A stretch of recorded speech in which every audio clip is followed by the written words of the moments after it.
Death is always with us. All of us are in very poor shape physically. It does not take much in the way of sickness to push us over the brink. There is always the thought that suppose you do get over a present bout of sickness, perhaps it is only to live for the next few days when you've contracted something else.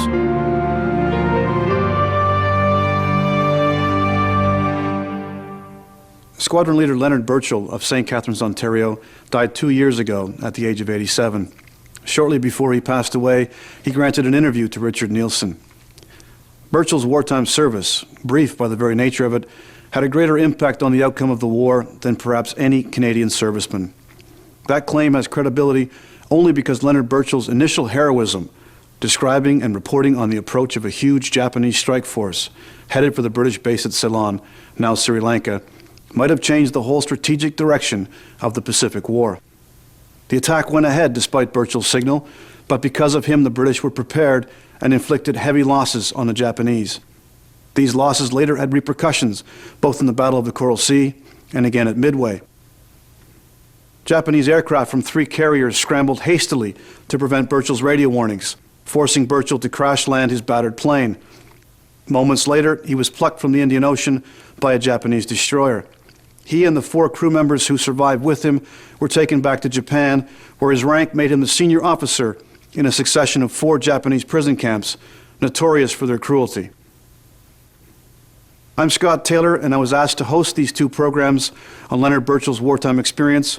First, because I was well aware of his story as the editor of Esprit de Corps magazine, and second, because I was recently held hostage in Iraq. I therefore know something of the helplessness of someone held captive by a ruthless enemy. My captivity lasted just 5 days. Leonard Birchall was a prisoner for 3 years and 4 months. Having experienced captivity, I marvel at the strength of anyone who can endure that experience for as long as Leonard Birchall did. He says he was able to do so and to defy his captors when necessary because he gave up all hope of coming out alive. My experience allows me to easily identify with that mindset. But even before his captivity, Squadron Leader Birchall had faced the reality of impending death. The flying boat he commanded was a patrol aircraft with enormous range, but it was slow and cumbersome. When Birchall's navigator first sighted the Japanese fleet on the horizon, their plane had already been in the air for 14 hours. The people back at the base required details. How many ships? What kind of ships? How many battleships? How many aircraft carriers? Birchall flew into the midst of the Japanese flotilla. Birchall and his crew accepted that there could be only one result of such a maneuver, but they could have had little appreciation of the grim strategic situation that the British and the Americans found themselves in at that time. Birchall was not on patrol seeking a Japanese fleet. That possibility was not even considered. His mission was to find the British fleet, then in hiding somewhere in the Indian Ocean and forbidden to break radio silence. Before it was known whether Leonard Birchall had survived the crash or his captivity, and before Winston Churchill knew his name, he called him the savior of Ceylon. We took off at about 4 in the morning and flew out to our area, which was about 300 miles, nautical miles, south and slightly east of Ceylon. And we did a big crossover patrol, and we were supposed to now turn and come home. It was just getting dusk. The navigator said to me, well, why don't you do one more patrol? On the moon is coming up, and I'll get a good fix between the moon and the sun. I'll get a good accurate fix, and we'll know where we are. So we did this. At this point, somebody spotted these little specks way down south. And that's when they said, gee, there's some specks down there. Why don't we go down and see what they're all about? So we did.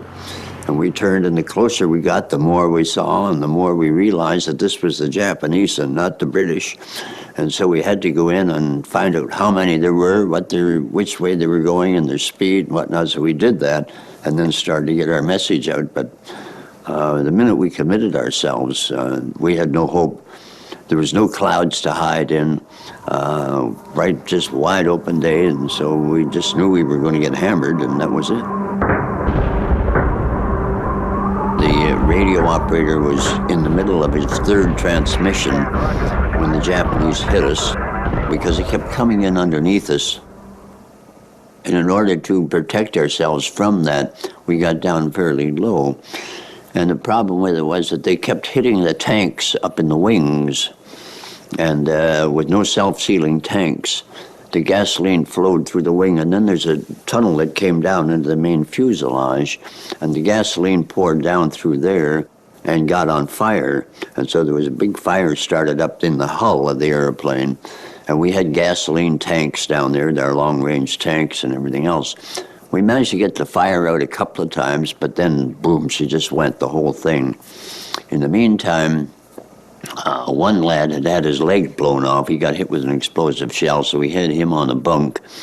And two others had really collected a real burst, and they were in bad shape. And then the aircraft started to fall apart. And I could start to see the cracks coming in the water underneath us, so I crash-landed the thing on the water. And we couldn't get our dinghies, we couldn't get them out, for which I thank God. Because if we had, we'd have all gotten into the dinghies. But instead of that, the best thing we could do, the one chap with the no leg, he went down with the airplane. The other two who were very badly wounded, we put Mae Wests on them and threw them into the water. And the other 6 of us just jumped into the water. And we had to swim away from the airplane because of the burning gasoline. And also, we didn't know if our depth charges would go off when they got down to their preset deal. So we just swam away as far as we could, and with these 2 wounded guys, and then the Japanese kept strafing us. So every time they'd come in to strafe us, you dive down under the water. But the 2 guys in the Mae West couldn't get down, so they got blown right out of the water. They were just mutilated right there. And then the sharks started to come in, and we saw the fins coming at us. And that was when the Japanese destroyer came over and dropped a boat, and it came over and picked up the 6 of us that were left. 3 were very badly wounded, and they were lying there in the deck. And the other 3 of us were not too badly off. I had some shrapnel and junk and shots in my leg, but other than that, and Kenny, my second pilot, he didn't have anything. He didn't get anything. And the third one was the Canadian, who was my navigator, and he wasn't too badly off. He had a couple of bits in him. So the Japanese came over, and he spoke perfect English. I later found out that he had graduated from a university in the United States. And he came over and started to question. They wanted to know who was the senior man, and so I said I was. So immediately they then beat me up and until I bounced onto the deck, and then I got up, and every time I got up they beat me again till I fell down. And then they kept asking me about wireless operator and about did we get a message away and what were the frequencies and all this, and I told them that only the wireless operator would know about that, and he was one of the ones that was killed. Actually, he was lying there on the deck, very bad. He was one of the badly wounded ones. So he immediately became an air gunner, and he stayed that way for the entire war. But I knew from what I was getting that if they found out that he was the wireless operator, that he'd probably be killed, no question about it. So we were finally just got them to the point where they started to believe us, that believe me, that we hadn't gotten a message away when lights started to flick between ships. And he then came to me and said Colombo had just come up on the air and asked for a repeat of my message. And so, boom, we all got beaten and then put down into a paint locker up in the bow of the ship.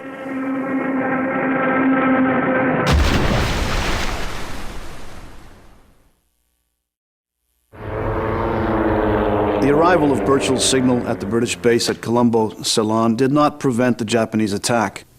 But for the first time, they met a determined and capable air defense that had advance warning. As a result, they lost over 30 planes and, more importantly, over 30 pilots. The losses forced 3 of the Japanese carriers to return to Japan for new aircraft and pilots. So only 1 of their carriers from that task force was available for the Battle of the Coral Sea, a battle which the Japanese had provoked in an attempt to destroy what remained of the American Pacific Fleet after Pearl Harbor. Their depleted forces failed to achieve that end. Coral Sea was a draw, and the Japanese were forced to set yet another trap, this one at Midway, which turned out to be a complete disaster, and it forced them on the defensive for the rest of the war. But had the Japanese won the Battle of Coral Sea, the probability is there would not have been a Midway. Its strategic plan to drive the British and U.S. fleets from the Pacific would have succeeded.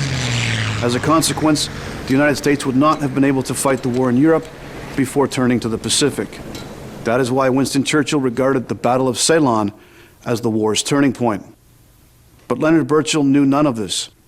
One of the deprivations of POWs then and now is a complete lack of information, reliable or otherwise. Birchall was taken to a questioning camp in Yokohama, the first of 4 camps he would be in until the end of the war. While in these camps, Birchall kept a diary of each day's events. These he buried. They were dug up after the war.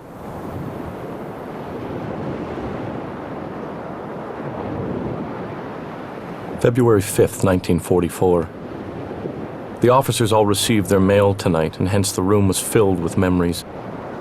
Like the lost legion, we live in the past. To some it is kind, to others it is a cruel teacher.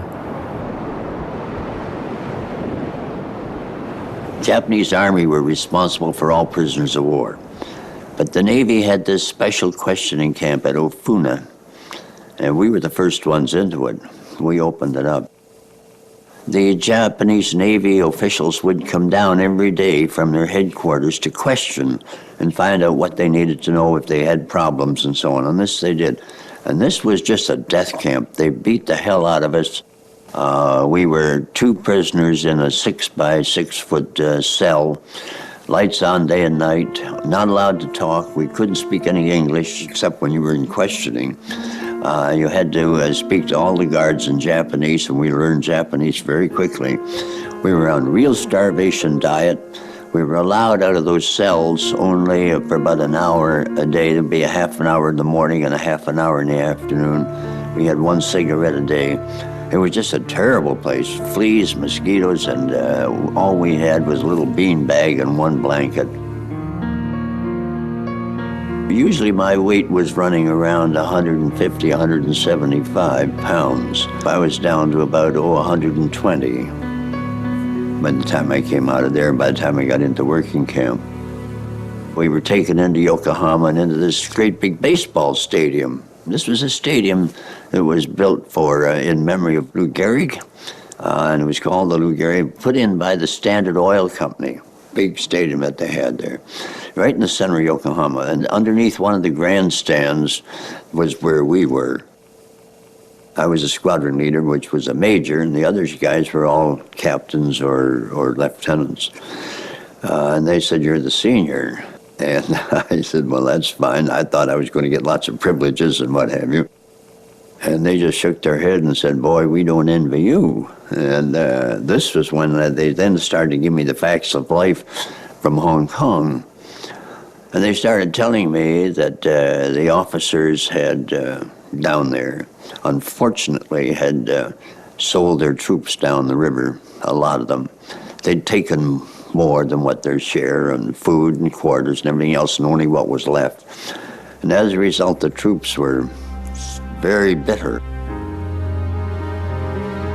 I never really realized the responsibility of being in command until I hit this thing.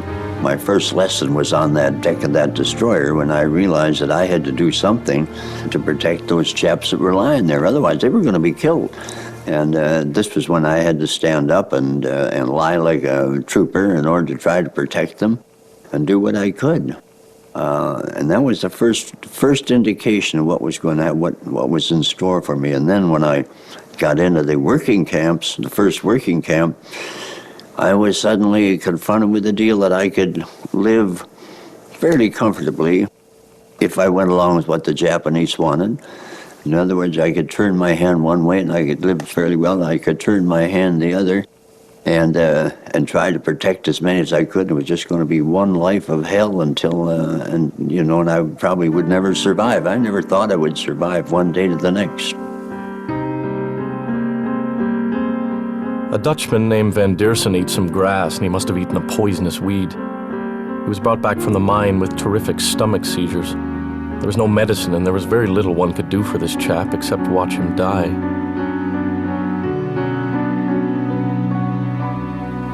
Food was essential.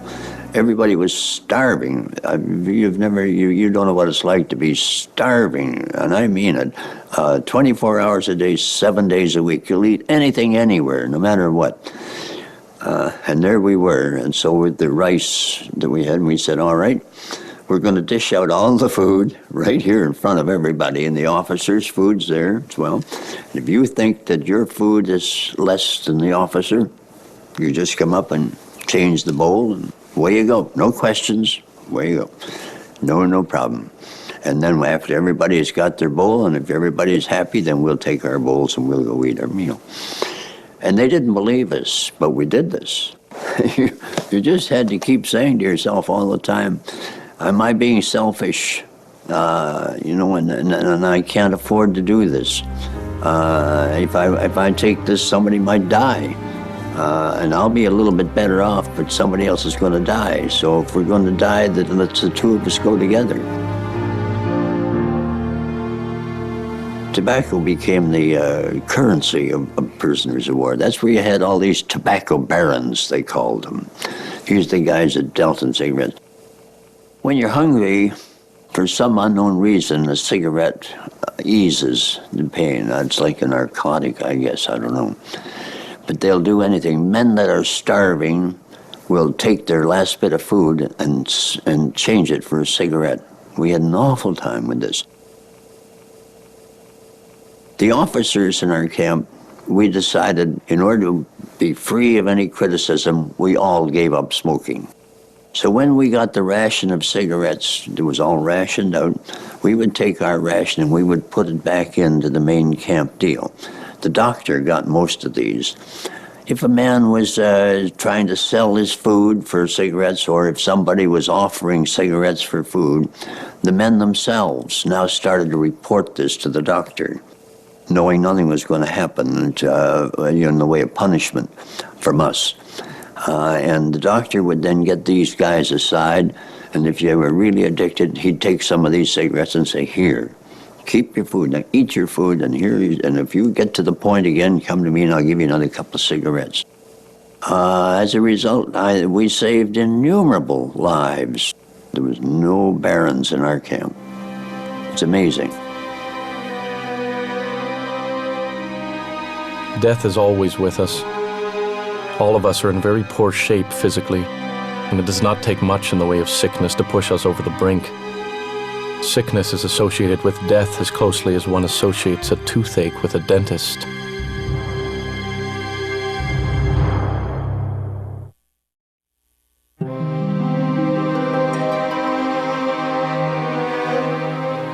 We had no medicines. The Japanese never gave us any. We had to fight and scrounge, and we would steal the Japanese blind. And we would steal on one job and sell on another to the Japanese coolies that we worked with. And we would exchange this for medicines that they could get on the civilian market. And we got those medicines to come in. But the trouble with this was that if you had a little medicine, and the Japanese searched the camp all the time, and if they caught any, they'd confiscate it.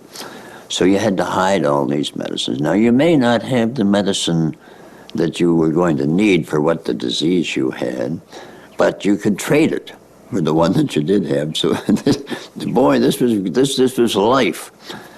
To try to talk to the guys to give this up and give it to the doctor. It was a hell on earth trying to get them to do this. They finally, by means of this, restoring the faith, confidence, and also your faith within yourself, respect, self-respect, for getting respect back in, that you then began to say, well, I got to stick by my buddies here. And if you knew that the doctor kept records, you gave him 2 pills, he recorded this, and then he would put down who got those pills. And at any time, anybody could go see those records and know what happened to his stuff and what was there and, what was available. And that restored the confidence, but the selfishness of getting those medicines was you had to defeat that. But it was It's awful when you're doing this and you're looking at something and you're saying, God, I'm hungry and starved, and then here's a little bit of food. It's an awful big temptation to be selfish. January 12th, 1944. A small case arose in our camp here tonight which shows the character of the men we have to deal with. One man has a large boil on his knee that makes it very painful for him to move his leg. At present, he has an upper bunk, and climbing the ladder is very unpleasant. The doc requested one of the 9 men in this man's section who have lower bunks to change places with this sick man. No one would change, so we got out the cards and drew for it. The man who lost refused to move. Thus you can see how little these men care about anybody else but themselves.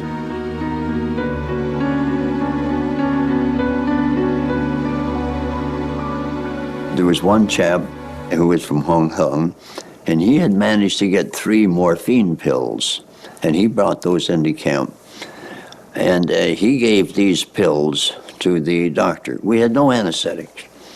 Everything the doctor did, we had to just, our anesthetic was 4 guys holding the patient down. That was the anesthetic while the doctor worked on him.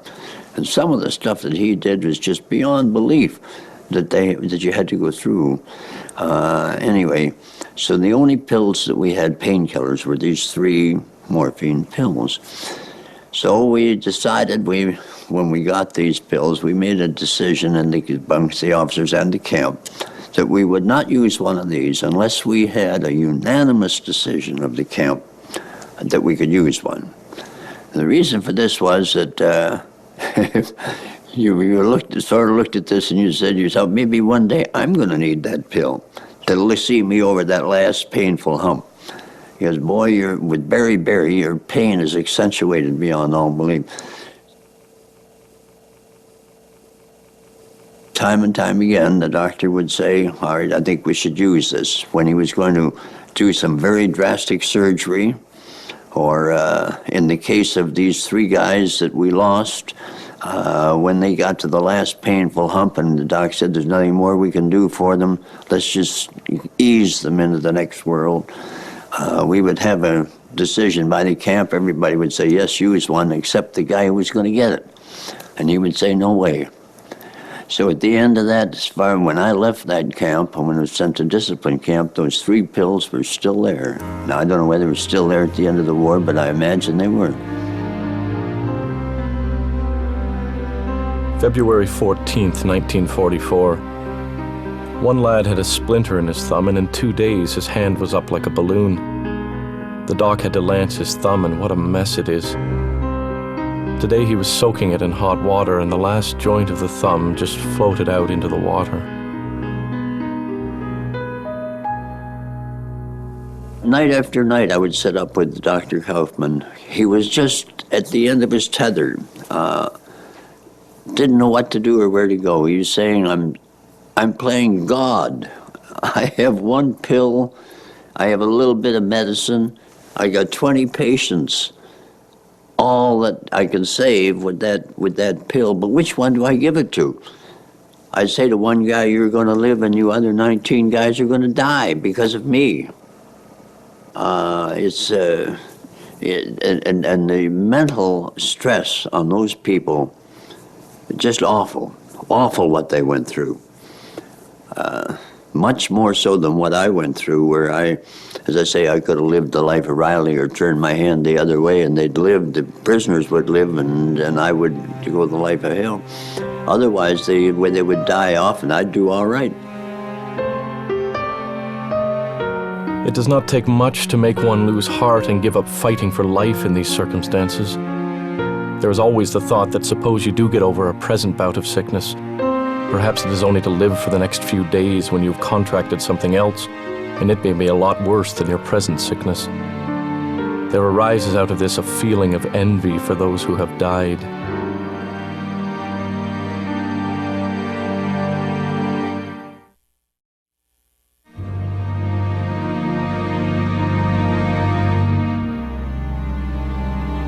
The Japanese not only mistreated the Allied prisoners, They expected them to work alongside Japanese and Korean laborers on construction and other projects, including work in factories, another violation of the Geneva Convention. The chief value of being forced to work outside the confines of the camp was that it provided POWs with an opportunity to steal. In fact, stealing became a way of life. This is another guy that came in. He was also passed through my bunk, and his name was Brown, and they called him Fingers Brown. He's written a book by Fingers Brown. He gained one of the highest reputations as a thief, but in his dedication of the book, he dedicates the book to me and says, everything I learned about stealing, I learned from Birchall, which is one of the worst accolades I've ever had in my life. But you got very adept at stealing, it was one of those things that's how we lived. He wrote this book, We Stole to Live, and he was so true that we did this. Whenever we got to a job where there was some stealing, where there was a chance to do some stealing, the prisoner would come back in and say, there's something out here which I think we might be able to get into. And we'd say, fine. And one of the officers would go. I did it many and many a time. You would go out with them. And if the prisoner got caught stealing, the officer stepped up and said, I ordered him to do this. He's only doing as I ordered. The Japanese could understand that. And so the guy would get off fairly lightly, but the officer would take the full beating.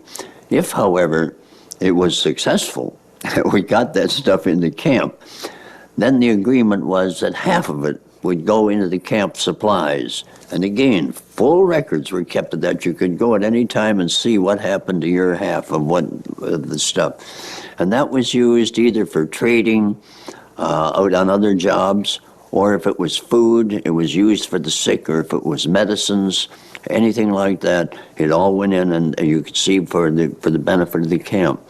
And that was how we did it. But stealing, oh yeah, amazing what you did. I remember the cooks one Christmas. Cooks came to me and said, we've managed to steal enough flour that we can make one donut each a piece, a small one, but we can make this donut. But we don't have the oil for cooking it. Can you get us the oil? So I went to the people out in charge of this oil plant that we had where they crushed the peanuts and made the cooking oil, and said, do you think you can steal us some oil? And usually you took out your little water bottles and they'd fill those or something and try to get them back into camp. So the guy said, and I told him, I said, if we could do this, we'll have one donut for Christmas morning. And he said, yeah. He said, we'll do this. And I said, all right, I'll go out with you on the working detail.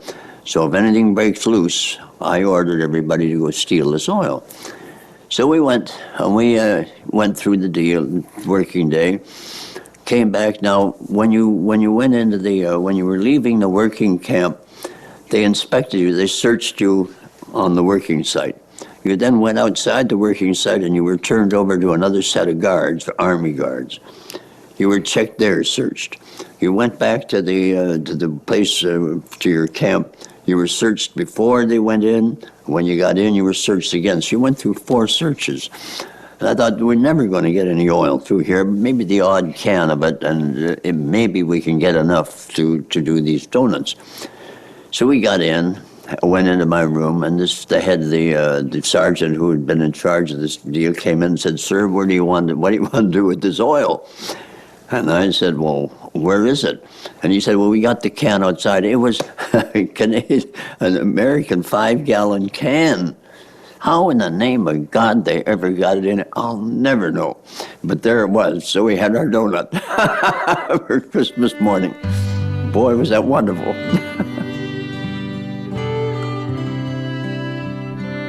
New Year's Eve, 1942, 12 o'clock.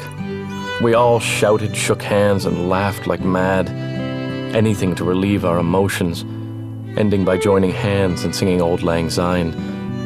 The lumps started to rise in our throat, and we all fought to control ourselves or stop tears from flowing. There was nothing left to do but go to bed, each lost in thought so dear to us. Jimmy got up and put out the light and said, I wonder what they're doing at home and if they're thinking of us. Lights out and we all stare into the darkness trying to answer these questions. What if we are forgotten? Will we ever see home again? Is this the last New Year's Eve in captivity? In addition to making sure that the enlisted men knew that the officers were not getting more food than they were, there was the further question of brutality by the guards. Birchall instituted a practice whereby officers would intervene whenever a prisoner was abused, whatever the consequences. Policy resulted in the saving of many lives, but at a price. We worked on all kinds of jobs. Coolie labor, loading and unloading ships, barges. We made fire bricks. We worked in an electrical plant. We worked at the old Diamond Tea truck plant, which they had taken over. The best one we worked on was an oil factory where they crushed peanuts and coconuts to make cooking oil and so on, and we stole them blind in order to get the food and values of that sort of thing. But we had to send out so many workers, and they would tell us how many workers we had to send out. With the sick and so on that we had, we just couldn't meet the quotas, and we would just have to say, we can't do this. And I would then have to get in, when they have the work parade, I'd have to get up to the Japanese and just say, I'm sorry, we don't have these people. And of course, then they'd start to really go ape. They'd start to beat everybody and whatnot. In this particular instance, here was this chap lying on the floor because he couldn't stand, and he had these terrific ulcers, tropical ulcers, that you could put your whole hand into them. Then the guard started kicking this chap on the floor, and really vicious kicks. And this is when I lost control, and I just got up and waded into him and beat him up. And of course, the next thing I knew, they'd grabbed me, and I was then waltzed off and put into solitary space until they could get around to dealing with me. Of course, the guards took turns at coming on in and beating the hell out of me till this. Then they finally decided they were going to court-martial me. So I was taken to Tokyo and into this kangaroo court. There was no interpreter, no representative, nothing at all, this yakking and so on going on. And the first thing they were going to do, they then told me, they have what they call the bird cage. This was a bamboo structure, like a big cage, and open air and out in the open. And you were put in there and strung up by your thumbs. They would take your hands to your back and put the string over your two thumbs and pull you up until your shoulders would just about disconnect. And your feet, just your toes on the ground. And you would stay there until they would then come to get you. And you had no clothes on, and the mosquitoes and cold and so on. And then the next day they would come and get you and put your shirt and pants on. And you weren't allowed any strings in your shoes or belt or anything, so that you couldn't hang yourself. They thought you might commit suicide. And they put me through this kangaroo court. And so the first thing they were going to do was they were going to shoot me. And so I was waltzed out at this firing squad that was there. And because I had no belt, and we were thin and you just had cast-off clothes, I had to hang on to these trousers. So there we were, we got out, and they had the guard all set, and they would yell for the guard to get their guns up, and they'd get their guns up. And then they would yell Kyotsuke, which is attention. Now, when you go to attention in there, you have to stretch your fingers right down the sides. So I did that, and my pants fell down. So we had to stop everything. It was just like a Charlie Chaplin movie. And so they stopped everything. And the guns were put back down, and I'd have to get my pants back up again.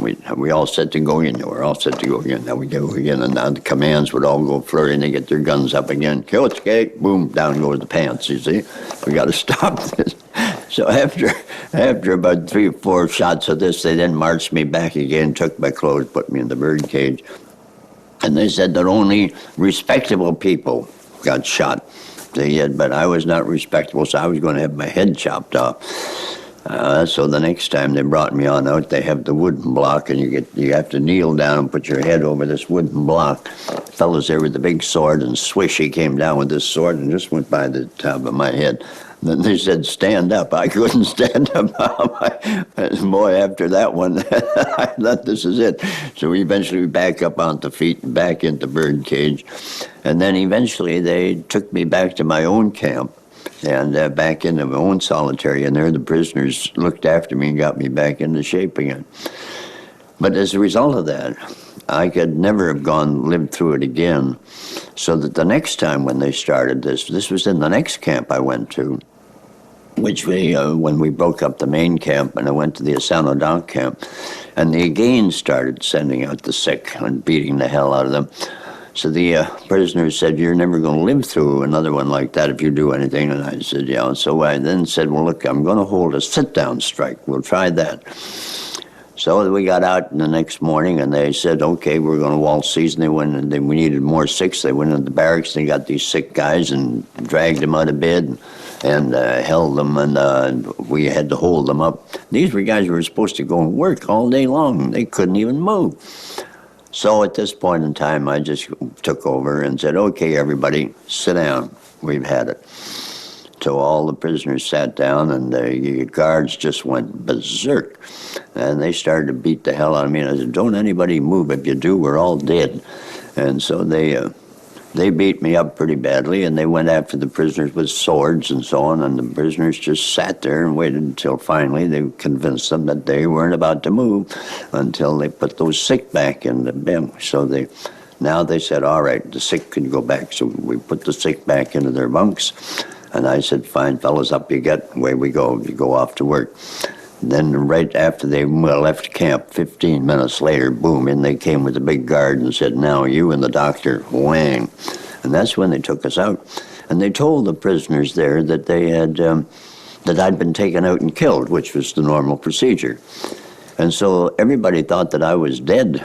And it wasn't until this one guy down in the States, years and years later, he had one of the Americans.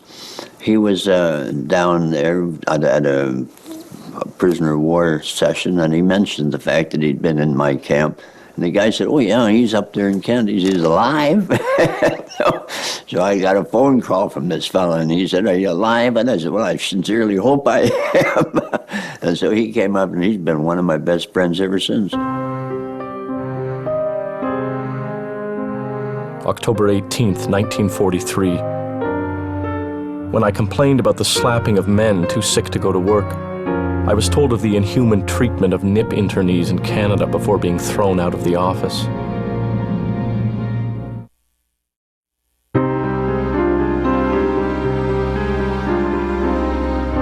We were working in a brick plant which we were making fire bricks for their hibachis and what have you, stoves. And it was down right opposite the Navy aircraft seaplane base, where we were working. You could look out and there was these airplanes. And as I said, they bought a Catalina before the war, and they developed their own version of this, and it was sitting out there in the water. And we watched all this from where we were doing our deal, where we were making these bricks. And we watched and we made sure that when the aircraft came in and landed, boom, out went the refueling barge, and they were refueled. So they were full of gas, and we knew this. And I managed to steal some maps out of a kid's atlas. And when I looked, and we could make Vladivostok without any problem at all, Russia, which was now neutral as far as Japan was concerned. So I said to myself, I'm going to get my engineer, who was in the same camp with me, and my navigator. And then what we're going to do, what I can do is we'll go down there. We'll get out of the camp at night. We'll have to do this at night. We'll have to get down there swim out to this airplane and try to get the thing cranked up and get away before they can do anything, and then we get over to Vladivostok.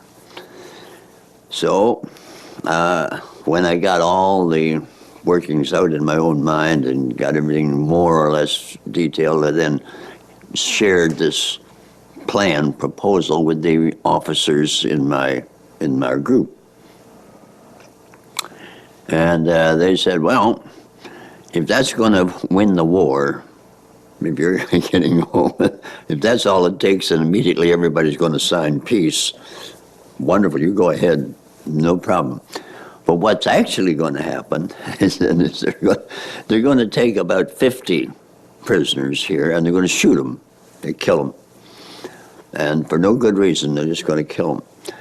All the good work that you have done is destroyed, gone. This camp, our death rate is going to sky high. It's all finished. They said while you can go home, there are thousands upon thousands of people who can fly airplanes and probably a hell of a lot better than you'll ever do. Whereas there is no way that the Allies can get somebody into this camp and run this camp the way we're doing it.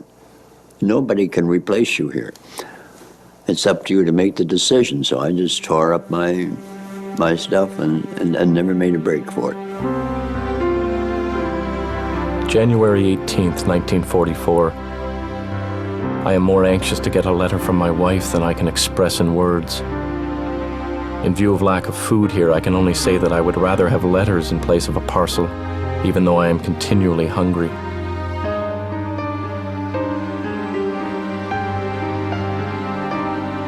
Well, the first thing you had to do was recognize that fundamentally mankind is selfish. That's how we exist. Is over somebody else. It's you claw over other people. We had to develop a buddy system. And what you did was you developed this in order to get around this selfishness. You developed buddy system and you shared. And it was a constant fight. When you got a little something to eat, and you'd say, I managed to get this banana or something like that. I managed to steal a banana. It's overripe and it's rotten and it's got worms in it, but it's a banana. And I'm going to eat that banana. And you're looking at the guy next to you, and you just say, well, okay, how many around here? And we chop this up and everybody gets a little piece. And you did that. But it was a big fight and a constant fight, and you just had to keep at it all the time. We had the lowest death rate of any camp in Japan. The first winter of 1942 into 43, over 30% of all the prisoners in Japan, the working camps in Japan, they died because of the problems we had, adjusting to cold and food and no medicines, with no medical treatment whatsoever. And this was it. And in our camp, for the first 2 years, with over 300, because we also got in 75 Americans from the Philippines. We ended up with about 350. Out of that, we lost 3 in 2 years, 1.5 men in a year. And that was our death rate. Nobody could understand it, but it was born and bred in that. And those guys just worked their tails off. And the whole 75 Americans that came in, every one of them lived to get through that camp. And they were the only ones that did this in all the camps that they went to in Japan. Pure and simply by this. It's an amazing deal. Selfishness is the worst thing and it's in every one of us, and you have to fight it day and night and day and night. Birchall's story did not end when he survived his defiance of the Japanese. His next prison was on a tiny artificial island in Tokyo Bay, from where he witnessed the firebombing of Tokyo and helped clean up the debris. Their prison in Tokyo Bay was not attacked, and the Japanese civilians came to believe that it would not be. So they arrived in great numbers surrounding the camp, pressed against the wire fence, fingers wound around the linked wire, staring in at the prisoners whose presence they believed guaranteed their safety. They eventually covered the whole island and extended out into the water surrounding it up to their necks. There they stood until the raid ended, only to return when the next air raid struck. I know from my own captivity in Iraq the curious relationships that develop between prisoners and their jailers, some of whom are almost as nervous as the prisoners they guard. Leonard Birchall was one of those rarities who got to prove himself not only as a military hero, completing a mission under the most dangerous circumstances, but then to lead without any of the accoutrements of power, challenging the military not with power of his own, but with inner strength, born of a determination to prevent the suffering of others, a final spiritual victory.